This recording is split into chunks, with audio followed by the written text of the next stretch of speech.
na época o Pipi fazia hardcore, né? Tinha uma banda de hardcore.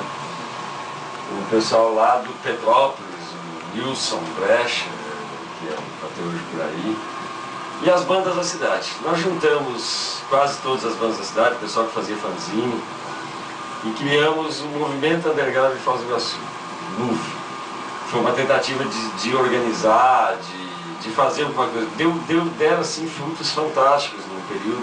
Nós organizamos, não havia uma estrutura de show para a molecada que está ouvindo hoje. Hoje é fácil, você tem 3, 4 bares, você vai lá e toca, tem um pessoal esperando lá você para tocar. Você tem um outro plano, você tem o Zeppelin, você tem o Casulo. Na época não tinha nada, não tinha absolutamente nada. Nós tínhamos a loja ali da Brasil, da Musical Express, do Genilho do Tomé. Genilho do Tomé. Depois eu montei uma lojinha ali também, a Kratos. E era o que tinha na cidade, não tinha mais nada. Então, e tinha o Bambu lá no... Tinha o Bambu no Morumbi. Tinha ali uma antiga pizzaria onde hoje é uma churrascaria ali na Avenida JK, onde a gente usava o Beto Maciel, que emprestava para gente tocar. O auditório do Colégio Conselho Guilherme, onde nós fazíamos show de domingueira. E os salões de baile da cidade, que a gente usava para tocar, fazer show de metal. Nós fizemos show. Metal. Nós fazíamos show, nós fizemos show no Jardim Nacional, Três Lagoas, no Morumbi, na Dancing Days e no Bailão do Gaúcho. E no Bambu, eram 3 lugares que a gente fazia coisas ali, nós já fizemos shows nos 3 lugares ali no Morumbi. Fizemos show no Porto Meira, onde fomos uma vez expulsos, só tentamos uma vez no Porto Meira, não deu certo. Era uma antiga danceteria chamada Áudio, e nós fomos expulsos a tiro de lá, com uma banda de Maringá, uma coisa assim, já passamos por isso. Fizemos shows na Vila C, levamos o Cólera na Vila C, levamos o Rawhide de Assunção na Vila C.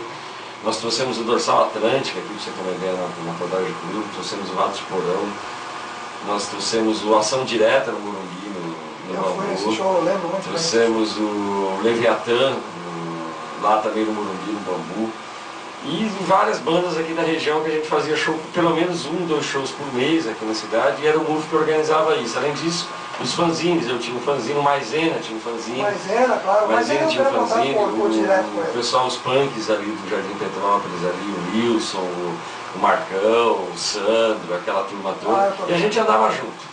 E tinha as bandas de rock and roll, a sua, né, o Desordem, o Flores de Metal, aí que surgiu o Christian Rizzi, a banda do Emerson, que eu não me lembro o nome da banda do Emerson Paludo, que era o Emerson, Márcio. Eu tô ligado, mas assim, tinha as bandas de rock and roll, as bandas de thrash metal, as bandas punk, as bandas hardcore, e todo mundo tocava junto. Nós fazíamos um show que virava a noite tocando. Uma vez nós fizemos um show no Bambu com 13 bandas. Começava às 8, 9 horas da noite e terminava às 5, 6 horas da manhã do outro dia. Com tudo quanto é banda, e o povo ia, não havia briga, não havia confusão.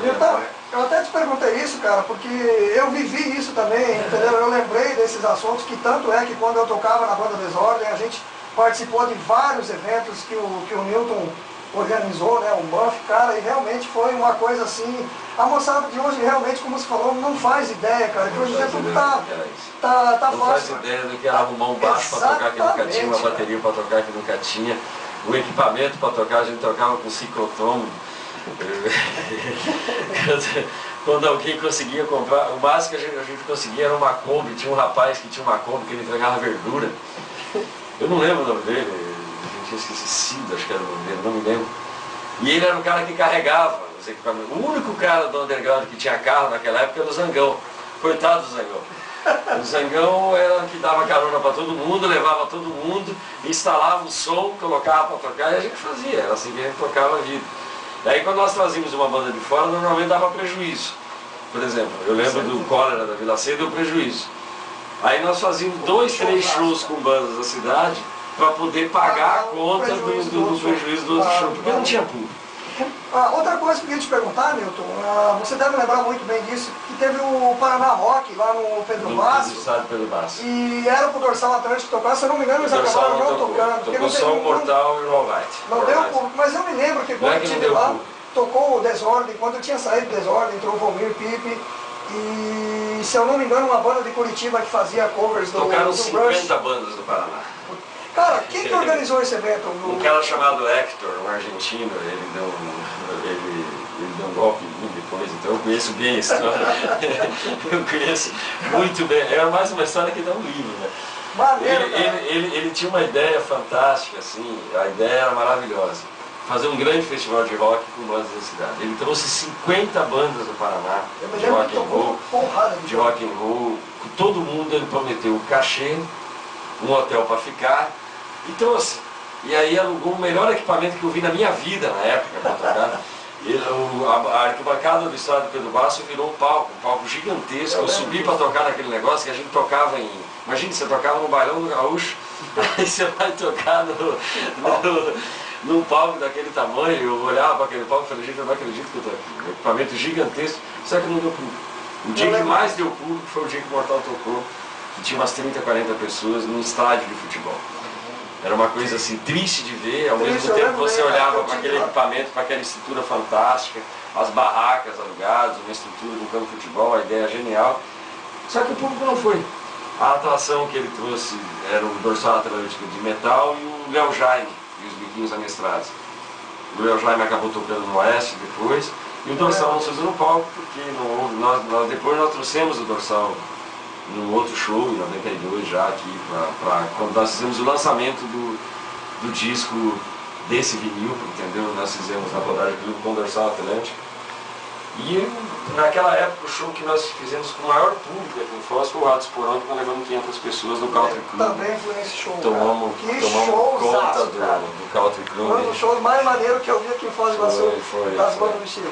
E depois chega uma hora que alguém tem que nos substituir, né? Aí entrou o Romildão com o rock no subúrbio dele, e continuou, e outras pessoas hoje continuam, o Júnior, né? Tem o Oscar, tem um monte de gente aí que tenta fazer e vão fazendo. E assim é a história. Bom, maneiro, cara, muito legal recordar esse tipo de coisa, cara, porque realmente foi muito importante na história do rock and roll de Foz do Iguaçu. Eu vou tocar mais uma sessão agora com 3 músicas, que basicamente músicas que o Newton pediu, né, de alguma dessas bandas aí que ele falou, que ele trouxe uma do Cólera com a música Medo, que o Desordem tocava essa música. Ratos de Porão, que foi um showzaço lá no Country Club. Posso contar uma história? Beber até morrer. E Vitória do Dorsal Atlântico. Pode falar, pode falar. Não, é que eu vejo o Cólera assim, eu lembro sempre do dia que eu fui ver o Cólera no Ratos de Porão pela primeira vez em São Paulo. Eu estava numa segunda-feira em São Paulo, sem nada que fazer, eu vi um cartaz de um show, Cólera voltando da Europa. E eu, cabelo comprido, né? Aí o show era numa estação de metrô lá, que eu também não me lembro mais o nome, em São Paulo. E eu fui lá no show e só tinha eu de cabelo comprido e não era igual Foz, né? Foz a gente andava junto e lá não tinha esse negócio, né? E eu fui lá para ver Cólera e Ratos de Porão, uma história assim que eu, para fazer amizade com os punks lá na época, eu paguei o ingresso de um casal, né? Para poder se sentir protegido. E assim foi uma das coisas mais emocionantes assim da minha vida em termos de show de rock.